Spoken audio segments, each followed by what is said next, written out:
Hello everyone, আমি আছি এখন বাংলাদেশের শেষ সীমান্তে, বর্ডারে। দেখেন আমার সামনে বিজিবি আছে, সীমান্ত পাহারা দিচ্ছে।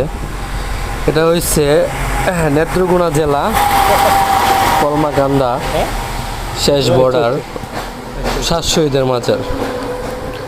এখানে আসছিলাম পাহাড় দেখার জন্য। আসলে পাহাড় দেখার মতো কিছু নাই, পাহাড় সব ইন্ডিয়ার দখলে আছে, বাংলাদেশের ভিতরে কোনো পাহাড় নাই। এই যে দেখেন শহীদের মাজার এখানে নেত্রকোনা। এখানে আপনারা, আমি মনে করি টাকা খরচ করে যাওয়ার কোনো দরকারই নাই। হ্যাঁ, এখানে কোনো পাহাড় দেখতে পারবেন না, গেলে পাহাড়ে উঠতে পারবেন না, দূর থেকে পাহাড় শুধু দেখতে হবে। পাহাড় যতগুলো আছে সব ইন্ডিয়ার মধ্যে আছে, বাংলাদেশে কোনো পাহাড় নাই। বাংলাদেশের কোনো পাহাড় নাই, সব ইন্ডিয়ার দখলে আছে বর্তমানে। শুধু আছে কয়েকটা মেহগুনি গাছ, আর মনে করেন ফাতালাদা আছে, আর কিচ্ছু নাই। অযথা কষ্ট করে যাবেন, কোনো দরকারই নেই এখানে আসার।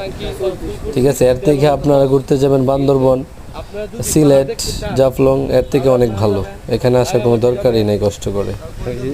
অযথা আসলাম আমি কিশোরগঞ্জ থেকে। হ্যাঁ।